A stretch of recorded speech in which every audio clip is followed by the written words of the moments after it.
Okay, 3rd week we have veggies. 4th week is walking. Movement after Movement. meals. Okay, what kind of movement? 10 minutes. 10 minutes after a meal. What are the benefits? What's the research? So your muscles are amazing allies on your journey to steady glucose and feeling well. So your muscles, when they contract, they need energy to do so.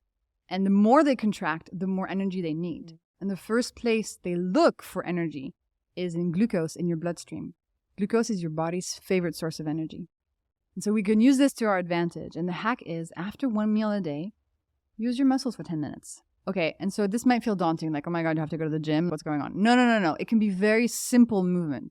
You can go for a walk. You can clean your apartment. You can also do my new favorite thing, which is, ladies, we'll do it together now. Okay, put your feet on the floor. Okay. Do some calf raises. Okay. So you go on your tippy toes and then back down, and you feel your calf muscle contracting. Yeah. And you go up and down, up and down. Soleus muscle. Yes, queen. It was on your Instagram. Yeah, just learned it a minute ago. So exactly. So your calves contain this soleus muscle, which is extra talented at soaking up glucose from your bloodstream.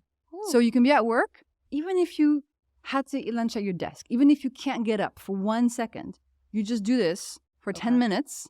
And that counts as your movement hack. So we're really talking simple things here that anybody can do. And as you see, the results are really astonishing. So I'm very excited. So it's like calf raises underneath your desk, or just calf raises in general. Or you can do a YouTube video, you can dance, you can go ice skating, like whatever you want. Yeah, 10 minutes. 10 minutes, once a day. I was actually curious with eating.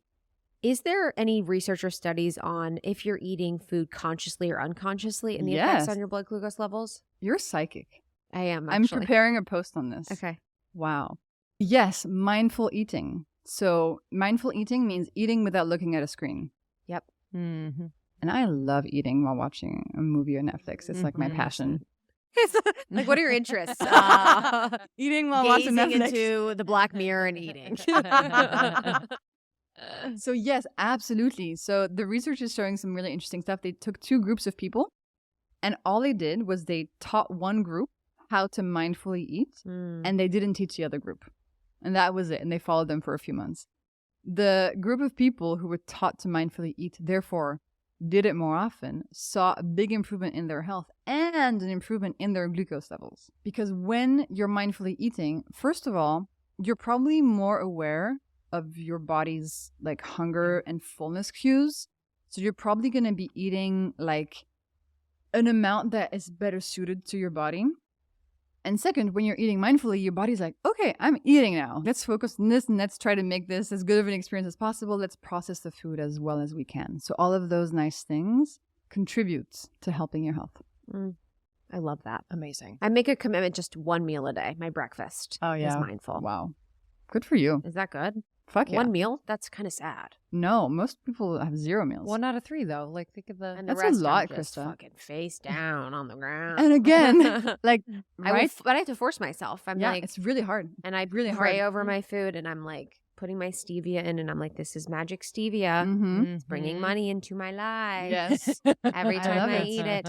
With movement, you know, and doing exercise or 10 minutes of movement after walking outside is something that we really love. Yes. And I love that correlates to the research on grounding, something I'm really passionate about, getting in nature, getting our feet on the ground. So what's the correlation between grounding and blood glucose levels? That can be inspiration for people in week 4 that want to move. I love grounding as well. I'm obsessed, especially when it's on grass and the grass is a bit wet. Oh my gosh. And it's like you sink a little bit. Yeah. That was like childhood. I know, same. I love that. So good. Yeah. It's the best feeling. It's the Your little best. toes between the grass. It's like you're hydrating through your feet. Yes, Absolutely. totally. So there's some pretty amazing stuff that happens when we ground. And what I'm about to say is not like woo, it's actually like proper science. When you ground, your nervous system connects to the Earth's nervous system.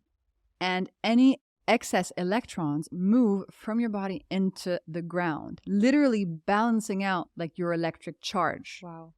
And that has a whole bunch of positive effects on so many things in your body, but in particular on your glucose levels. So this study was done, and they grounded people artificially by placing them in like a situation where there's a current going from them to the ground, whatever. It was like a scientific setting, right?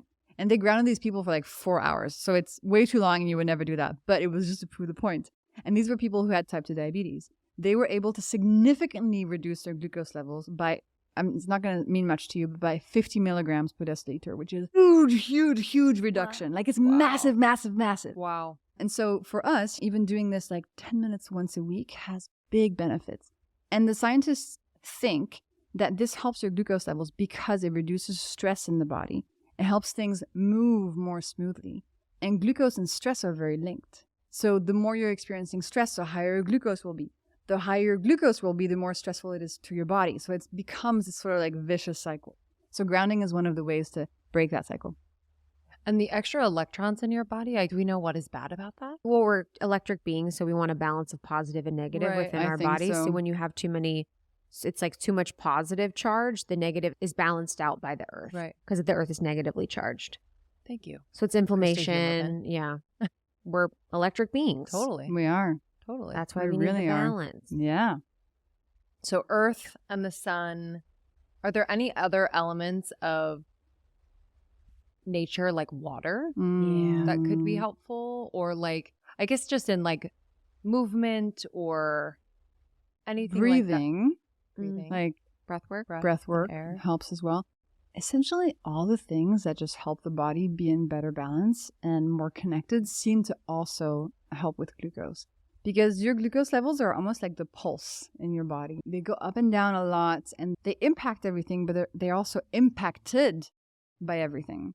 So naturally, when you take on these sorts of practices that are just overall good for a human being, you'll see a benefit also in your glucose levels. Thank you so much for tuning in to Morning Microdose by Almost 30. We hope you enjoyed waking up. As always, we encourage you to take what resonates and leave the rest. If you enjoyed this trip, tune into the full episode on the Almost 30 podcast. All episode information can be found in the show notes. Make sure to subscribe, and if this becomes a part of your morning routine, be sure to share it with a friend. We have new inspiring doses Monday through Friday. Follow us on Instagram at Morning Microdose, and follow Almost 30 at Almost 30 Podcast. Thanks for listening. We'll see you in the vortex.